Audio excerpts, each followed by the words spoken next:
everybody. I want to welcome you back to the Dynamic Decisions podcast, where we explore the strategies that drive successful decision making in the world of business. Why? Because the best decisions come from great conversations. I'm your host, Teasha Cable, CEO of CModel Data, and today we have a visionary leader who is in security technology and accessibility innovation. His name is David. He's the Chief Executive Officer at BTS Software Solutions. He's got over 11 years at the helm of BTS, a veteran-founded company. David leads these efforts to solve modern security and defense challenges. Thank you so much for being here, David. I'm super excited to talk to you today. Would you share more about BTS and more about you with the audience? Absolutely. First off, Teasha, thank you. Super honored and excited to be on the conversation with you. I love talking about decisions and strategy, and because that's kind of been my roots going back to my time in the military, where I was in the Army as an official planner. That was my job. Decision, strategy, creating courses of action, and being able to manage risk and opportunity, first on the battlefield and now in the business field, which in many cases is like a battlefield. So we all know that. So let me tell you a little bit about BTS. We are a predominantly defense and intelligence community, professional services, engineering company that provides exquisite expertise within the Department of Defense. And then in certain elements of the U.S. intelligence community, almost all of our work is done at a very highly classified level, and all of it is done on customer site, or we have people in 11 states and 5 countries right now. Sitting at about 173 employees. We've had significant growth in the last year and a half. When I took the helm, the company was at 12, and we were on one contract, and now we have 4 primes and something like 15 or 16 active vehicles where we are providing critical services to the nation. Wow. What's important about the company is we are a values-based company, and the values I speak of are service to the nation, taking care of people and their families. And we think if you do those things right, then revenue flows, but you maintain that opportunity to continue to help the country. And as importantly, I look at our 173 employees and their families as people who have personal and professional goals, where they want to be with their family, where they want to be with their profession. And can BTS be part of that journey for them? Are we the right platform so that they are not worried about healthcare, not worried about putting a roof over the, are we eating cat food under a bridge? Hope not. You don't want to be, use Frigidaire boxes because they're waxed and they do better in the rain. Really making sure that people are achieving their personal goals for what they want with themselves and their family. And then are they continuing to pursue and achieve their professional goals? And as long as we can help them on that journey and we put that journey first, we have found that our people give everything to the mission and the nation. And that's a great mix. First of all, let me just say, wow.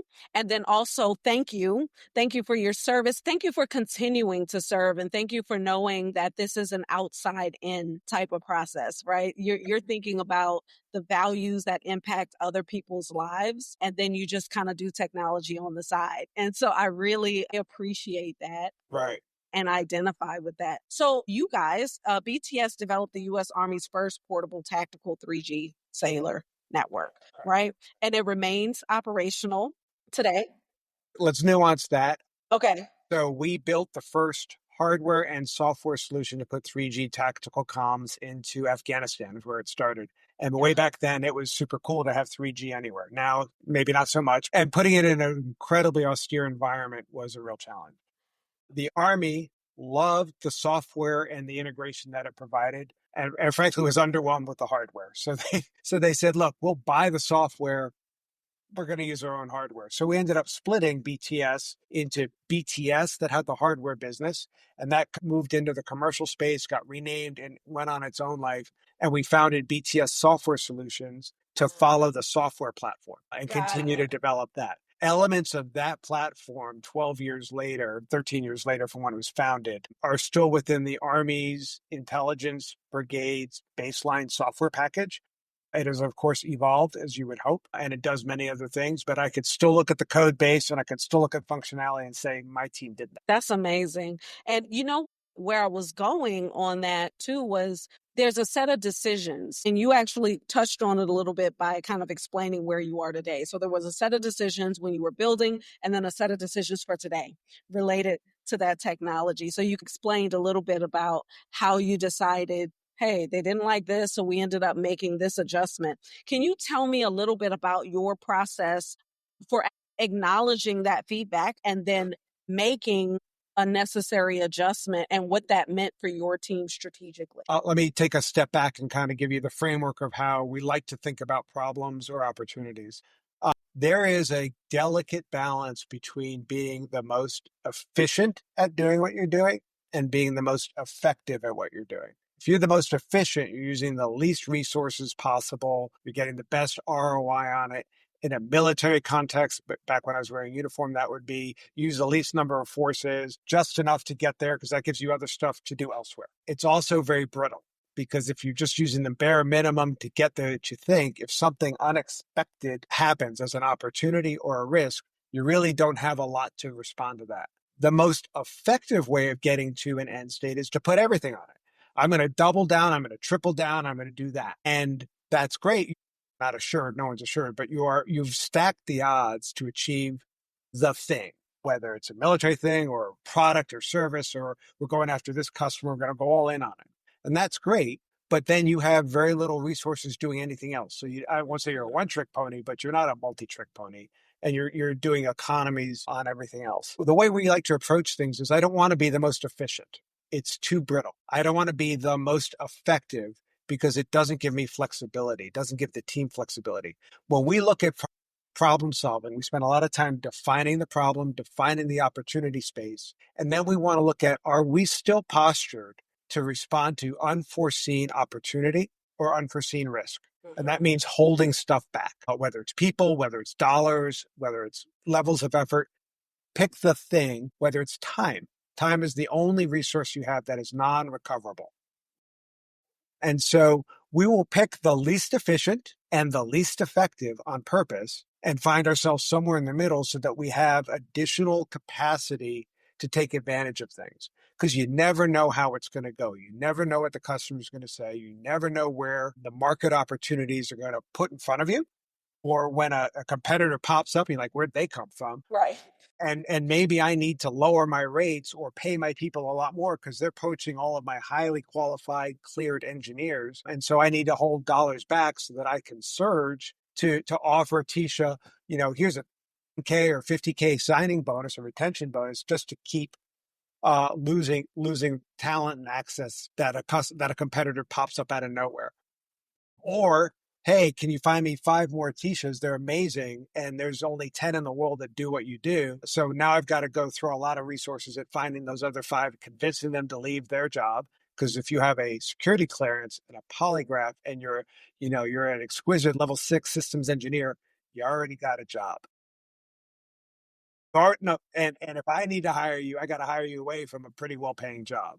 And create an opportunity that makes you excited, not just from a dollar amount. Am I helping you personally, professionally? Is it exciting? Is the mission important? All those things matter. So when we approach problem solving, it's not about being the most efficient. It's not about being the most effective. It's about having the greatest flexibility while achieving what you're trying to achieve. I cannot overstate how important that is and how that's played out as the world sends its slings and arrows our way. I believe you just opened up a lot for a lot of people, this concept of flexibility, because even the people themselves, right, the employees themselves have to learn and understand how to develop that flexibility. And sometimes you develop that flexibility as you develop your expertise, right? You start to build that up. So listen, I'm listening to you and I'm thinking about your extensive military background. And I'm thinking about all your leadership roles in intelligence and your advisory positions. And I'm wondering how all of this experience has really influenced how you're approaching both leadership, which you've kind of given us a little insight into, but also innovation. Can you talk about that, how that works at BT? Absolutely. I will start with the very true sentence that I am the laziest person in the company. And I learned to be the laziest person, again, back to my 24 plus years of active duty service and commanding elements from very small to very big. Anytime the CEO, the commander, whoever it is doing one thing, there's 10 things you're not doing. So the only solution to be effective is to do nothing and to find people who are good at the things that you need to get done. And then you do what the CEO or the commander's job really is to do, is to give resources. And what resources are they? The first is, here's the goal. Here's the objective. We're trying to, Teasha, here's what I want you to achieve. And I'm going to describe it in the end state. I'm not going to tell you how to get there. I want you to, we're in the process right now of creating a new cybersecurity product line or industrial control systems. We've got some incredible capability. I want to build it out. So I grabbed the person who I put in charge and said, this is the end state. Achieve this. Here are some things that you can't do. Here are some things that you must do, but do this. And then my job is to then give them the resources they need to achieve it. First off, I ask them to back brief me. Are you telling me what I thought I told you? Because, transmit and receive isn't always the same. And it's respectful of the people you're empowering to make sure that they've heard what you've asked, or maybe they have an iteration of it that you never thought of. And so there's a negotiation and a confirmation of the what, do this. I won't ever say how, right? I don't ever say how. And that actually goes again back to a military. You tell people, I want you to do this task, but the most important thing is in order to achieve this effect. And so the task doesn't matter, the effect that you're trying to achieve, the outcome. So then I owe resources. I owe them time, dollars, people, technology, lollipops, whatever they tell me they need to achieve that. And maybe there's a negotiation of, well, you want a lot. I don't have that much available. So let's negotiate that. But that's my job, is to make sure they know what I'm asking them to do. I've given them the things that we agree they think they need to do. And then I frankly get out of their way. And I will go for the 10 things that I'm supposed to be doing or that I don't do. You just hop between them. Hey, Teasha, how you doing? What do you need? Do you have all the right resources? Are we agreeing that we're still going to this end state, that we're trying to achieve this objective? We'll have that discussion. Are there things that you need the CEO to do for you? Is there a meeting? Is there a call? Do you need a decision that you think affects more than what you control? You have the responsibility and the authority. And once we're done with that, you won't hear from me for another week or two. And then as you're trying to achieve that, you have the flexibility to identify unforeseen opportunity, innovation, or unforeseen risk, which also drives innovation. And if you need to respond to that with more than what you have, then you got to come back and say, hey, David, I need this, I need that. What do you think of this? There's certainly a lot of informal communication about advice and staying, or it's not like I don't know what's going on, but I don't drive it. It's your job to do it, and then give you the team that's empowered. And then I stay out of your way. And underneath all of that, I don't give, here's a two decimal target goal on the revenue I want you to achieve, or timeline. I want you to go that away. And I'm going to give you an 80% description of what that away is. And then you're going to go do that. And you're going to tell me what success looks like as we get there. Does that answer the question? Yeah, this is fantastic. One other thing I have for you real quick is, what's hard about this process, right? Where are the potholes and the places, the dark places? Right. In But this that's a great question. I start with the premise that no one wakes up in the morning saying, how can I screw up today? Right? Except this one soldier I had when I was a lieutenant, but that's a different story. Everyone wants to do well. And so where are the potholes? Did I give you clear description and confirm that you knew what I was looking for, that we came to agreement? Okay. So first finger, if you fail, is on me because I didn't confirm you knew. Did I give you all the things that we think you need? Time, dollars, people, lollipops, whatever it is. And if I didn't, then I've handicapped you, and that's not fair. So again, that's on me. Did I ask you to do something that's beyond your abilities to do? You may be an amazing software engineer, but if I asked you to do brain surgery, probably not going to go well for me. So am I cognizant of the skills and abilities of the person I'm asking to do something and making sure that's matched? And if I ask you to do something you're not capable of, that's again on me. So it starts with, have I done the things I'm supposed to do as the leader to make sure that my people are empowered? The next thing is finding the right people. Finding people who are comfortable with that much autonomy, working with that much vagueness about what we're trying to achieve, thinking strategically, and people who know that they have the ability to reach out to the organizations on the left and right to coordinate without needing my approval or my COO's approval. Dude, I gave you the job. Go do the job. Tell me when you need more things, or tell me when you've hit a roadblock. And if you don't find the right person, and more importantly, if you haven't built the right company culture that allows people to feel like they can make those decisions, then that's the pitfall.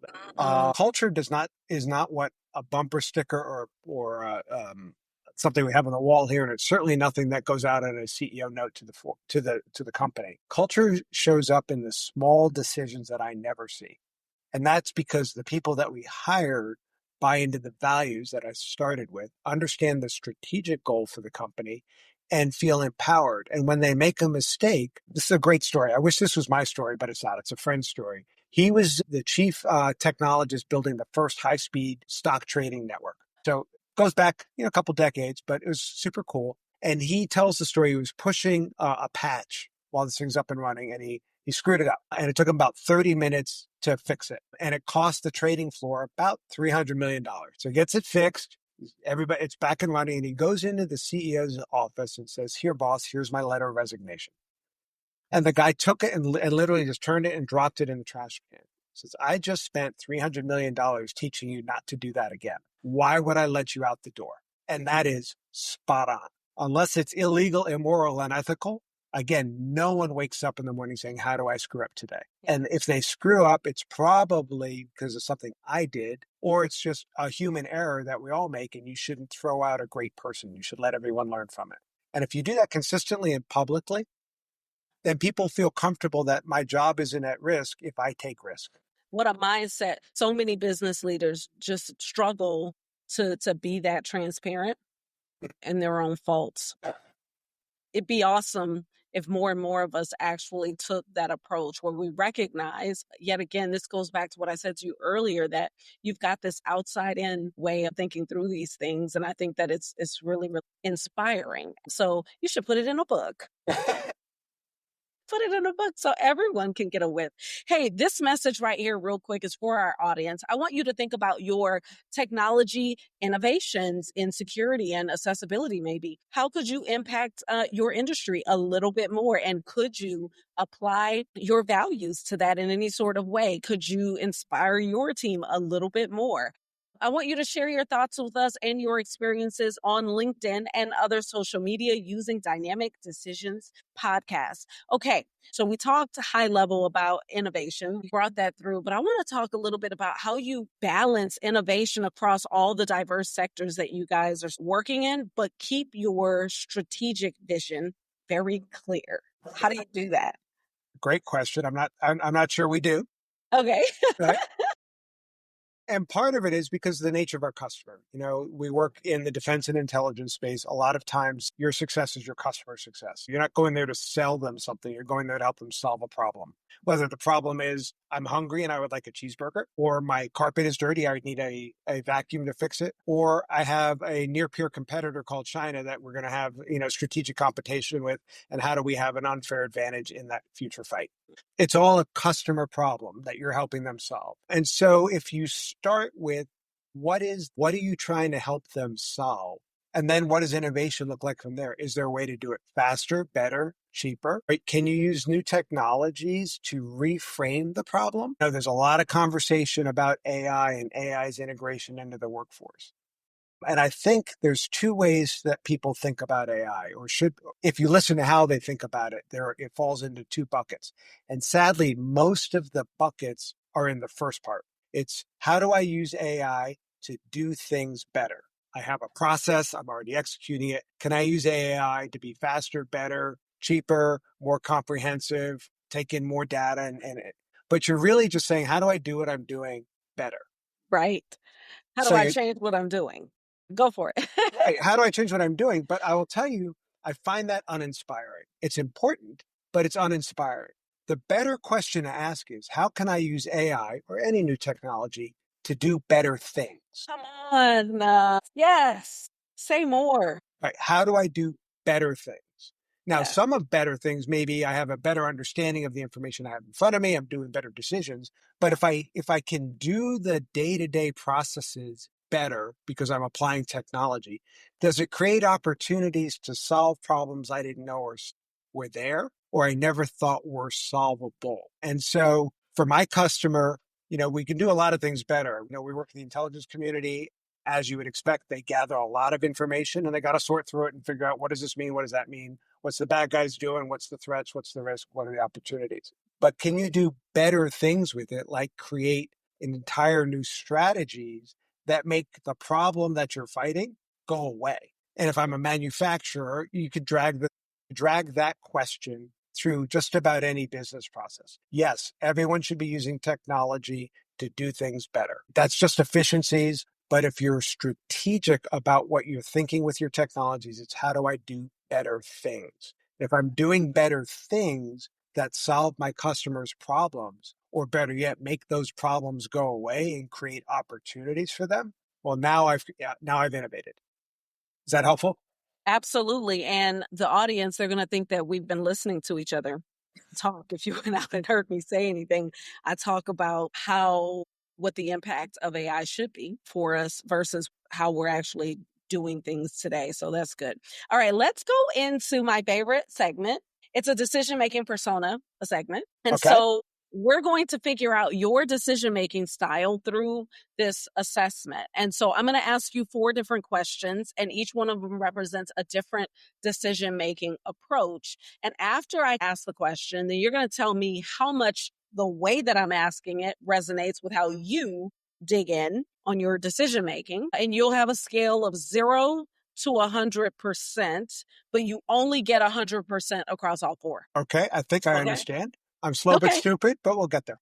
Okay, we'll get there. It'll make sense to you in just a moment. So here's the first persona. So I'll tell you about it and then I'll say the question. So it's called a feeler. It's a values driven leader. So this persona prioritizes alignment with core values and mission, often weighing the human impact and cultural fit of decisions alongside business metrics. So when considering new technology initiatives at BTS, I ask myself, does this align with our commitment to solving critical security and accessibility challenges while honoring our veteran founded mission? Even if a more commercially lucrative option exists, I need to feel confident that we're making a lasting positive impact on both government and community stakeholders. Do I get to hear the other 3 questions if I have to spread my 100%?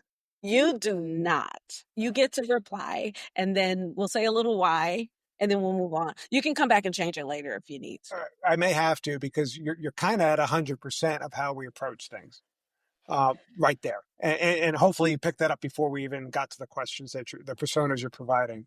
We start with the mission and the problem. Understand what the customer is trying to solve, maybe even make the problem go away for them. Do it in a way that aligns with taking care of our people, their families, their personal, professional goals. And if you do it right, the revenue will flow, the opportunities will flow, your company's position in the market will become apparent. If you look at BTS, look at our Glassdoor rating, right? We've got, I don't know, somewhere close to 100 ratings. We're sitting at a 4.9 out of 5, and people go to Glassdoor to complain. I don't go to say this is great. And I've got years of that. And that's not me saying we're really good about our people. It's our people saying it's good. People. And then I look at what my customers say in my award fee scores, and they tell me we're doing great. And always have only scored excellence in our award scores. And then you look at the subcontractors that we work with, because it takes a team to do anything. And so we have a bunch of partners. They're subcontractors by contract, but they're partners. And we give them a survey every 6 months. How are we doing? As the prime who's driving this, who's kind of representing the government's requirements as far as taking care of you, each one of your companies has their sets of values, goals, and objectives. And we give them an 18-question questionnaire, anonymous. How are we doing? And we're averaging about a 4.55 out of 5. So if I do a 360 of are we values based, customer likes what we're doing, people like how we're treating them, and our partners like how we're treating them. And you know what? We're growing. So I will just take the growth as a byproduct of those decisions and those actions and the values. Okay, so what does that give you? What's your percentage? Just because there's 3 others that I don't know, I'll say 90%. Ooh, okay, that leaves you only 10% Exactly. across the next ones. So Okay, but you landed right in how we run. I see. Okay, here, you ready for the next one? Absolutely. This is going to get interesting. The next one is called the planner. It's a strategic visionary. So this persona focuses on long-term implications and future-proofing decisions, always thinking several moves ahead and considering multiple scenarios. When making strategic decisions about technology development or partnerships, I ask myself, what are the long-term implications for how our solutions will evolve in defense, accessibility, and autonomous vehicle sectors over the next 5 to 10 years?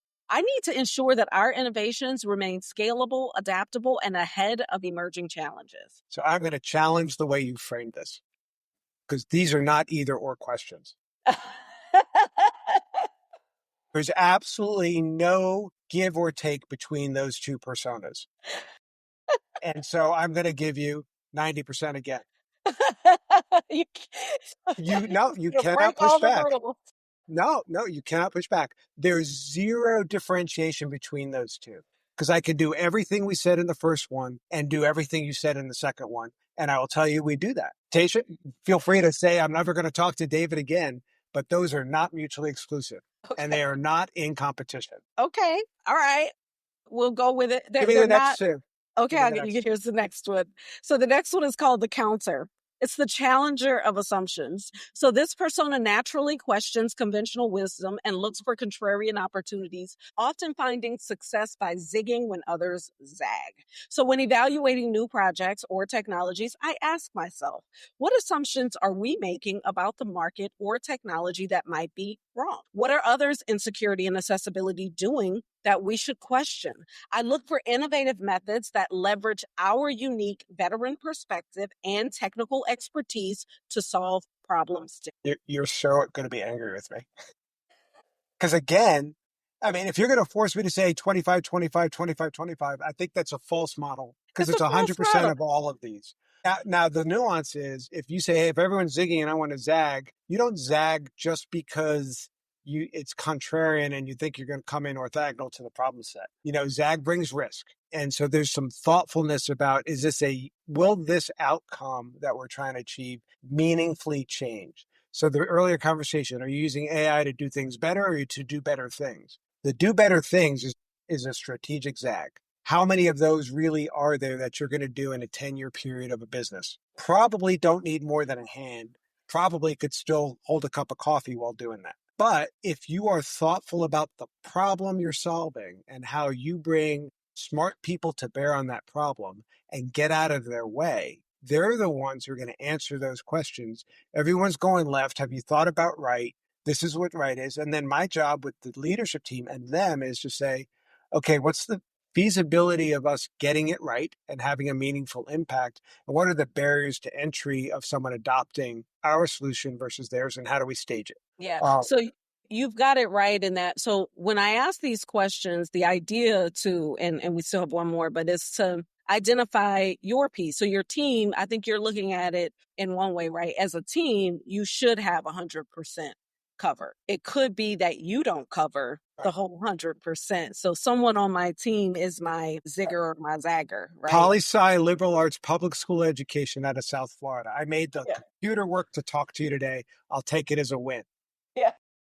I am not the smartest person in my company by far. My job is to resource them and get out of their way. That's fantastic. Well, let's hit this last one, right? So this last one is called the evidence-based decision maker. It's called the data driver. So this persona relies heavily on metrics, analytics, and concrete evidence to validate decisions, preferring proof over intuition. So before committing to new technology investments or partnerships, I ask myself, what does our performance data tell us about solution effectiveness or user adoption and long-term impact? I want to see concrete analytics that validate our strategic direction and maximize our value for government and commercial clients. So I gave you the statistics on how we perform from our employees, from our customer, and from ourselves. Those validate what we're doing. They don't drive what we're doing. If one of those numbers was off from where I think the band of excellence should be, then we would certainly spend some time thinking about how do we get it right. If you're asking about dollars and cents and is this margin higher than that, I don't think about that at all. Now, my COO and partner in crime, he thinks about that all the time. Yeah. But that's his job, not my job. And as and he and I were hand in glove, I'm the outside guy. I'm the strategy guy. If you open up a spreadsheet, I can sort of understand it, but it takes me time. He's fluent in that. As he likes to say, he packs the lunches and gets the kids off to the bus on time. He runs the inside. But the conversations we have are, man, this is where I want to go. This is what we're doing. This is where we're at. Keep the wheels on the bus till we get there. And his job is to do that. And if he disagrees with me, of course, we have that conversation. But we're generally I can't think of I need 2 fingers, 3 fingers where we had to adjust where we're going based on resources or other things. So a long answer to your question, I don't think about that at all, but others do. And that's input into how we apply resources. To hit those 3 measurements that I told you, employees, customer, and partners, and get those numbers, that involves a lot of decisions and resource application to keep them happy. Is our benefits package and pay and our policies and culture that we talk with and deal with our people, is that what we want it to be? Every one of those costs money or time or some selectivity on who we hire as our mid-level leaders and program managers and project leads and all of that. So we have to find the right people who can do that. To find the right ones costs money. Now I got to go to Dan. Can we afford it? To make sure the customer's happy. We forego margin all the time because the answer is the right answer. And that's what we're solving for. And with our partners, if we have squeaky wheels or there's problems in our processes that are making them not happy working with us, then we will apply resources to solve that. But I don't know if that answers your question, but No, it does. You know where I'm at on with you? I've got you at 100% feeler, and then you've got a team. Your company is 100% all of the things because you're utilizing everyone in your organization to really line you guys up in a balanced decision-making approach across these layers. But your strength is highly in the people area, the vision, mission, keeping it focused on the things that we're actually here to do. I like the focus on doing the right thing. So I kind of see it there, which is fantastic. I mean, it's all in fun that I do this little assessment. absolutely.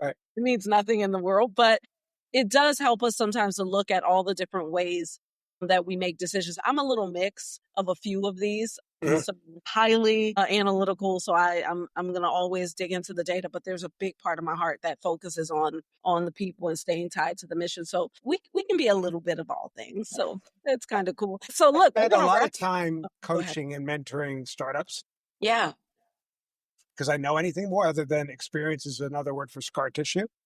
And so I can bring some scar tissue to it. But I remind people that there are 3 things in an organization that only the CEO can do.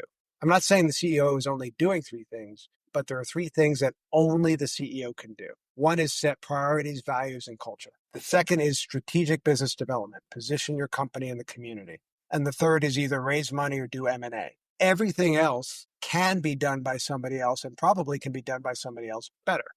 Now, that doesn't mean I didn't just empty the dishwasher, because I did. And it doesn't mean when we were 12 or 15 people or 20 people that I wasn't also doing security and doing personnel and, the social media and contract. I mean, you do what you have to do with what your company can resource. But at the end of the day, you have to be thoughtful as the CEO. Every time I'm not doing one of those 3 things, I'm sub-optimizing my role. Now, you may have to because no one else is there to do it. But the goal is to find the right people to do everything else so that you can do what your job is on the team. You guys heard him clearly state to you, focus on doing your job that you're supposed to do best. I love that as a piece of advice. Would you sort of sum up one last statement for our audience, David, just to give them a good feel for how you would tell them to move forward? The one you just gave was pretty awesome, but let's give them one more summarized. I don't know if it's anything new. I think we touched on it already. Okay. Yeah. And it's an amalgamation of it. I'm the laziest person in the company. My job is to consume calories for the company. I go meet people for drinks. In fact, I've got a happy hour after this and I got a dinner after that. And that allows me to set vision, set culture, set values, identify business development opportunities, that strategic piece and all of that, and then not do everybody else's job. Yeah. And so I will touch base every, Monday, Wednesday, Friday, we do a 30-minute meeting. People just run through what it is. It never runs more than 31 minutes. And then if there's anything deep dive, we'll do that offline. And that's how you can't just keep a feel for it. What do you need? What do you got with this? And then I'm off doing my thing. And so do your job, which is not to do everybody else's job. I will leave you with an analogy. Okay. Have you ever mountain biked? I have. Okay. Yes. So Picture yourself on your mountain bike, soft tail, hardtail. Okay, I wouldn't be able to answer that. I was on a bike that is a mountain bike going up a hill, and I didn't do very Did it well have at it. shock absorbers in the back? I wouldn't be able to answer that Okay. question. It doesn't matter. I was just trying to. I just know I was mountain biking. I Yeah. don't know anything about the bike. So envision yourself, you're going down a rough, rocky road. Okay. If you hold on really hard on the handlebars and you're clenching because the bike is bouncing around, Okay. at some point, you stay stable on a bike because you keep your center of gravity over the post of the bike and keep it low and all that. But if you are holding on to the handlebars too tight as it's hitting the rocks and the ravines and all of that, at some point it's going to hit too far and you're going to jerk and then you'll fall. If you sit on the bike and you have your hands loose but firm on the handlebars, so a little bit of space, and as you're going down the hill and you're hitting all the rocks, the handlebars jiggling in your hands, but it's not getting out of control. You're able to keep your center of gravity over the bike. Your hands are able to, and your arms are able to absorb the shocks of the unforeseen and maybe foreseen terrain that you're riding down. And you're able to go fast by holding on looser. And so my advice is don't grip the handlebars. Don't grip the handlebars. You hear that, y'all? Hold on looser. Don't grip the handlebars. Fantastic. David, it's been a pleasure having you on the show. I want to thank you so, so much for sharing all these details with us, sharing a little bit about how you work and how you operate and how you guys are building so much success at BTS. Would you tell everyone where they can learn more about you and more about BTS? So I'll leave it at BTS, www.unleashbts.com. Fantastic. And take a look at our mixology videos. We do a mixology video every year. None of them are serious. Okay. Well, I'll be sure to go check that out myself. And to our listeners, I want to thank you for tuning in. Remember, the best decisions come from great conversations. If you've enjoyed this episode, please do subscribe it, rate it, share it with your network, and let's keep the conversation going on social media using Dynamic Decisions Podcast. And until next time, keep questioning, keep growing, and keep leading with purpose.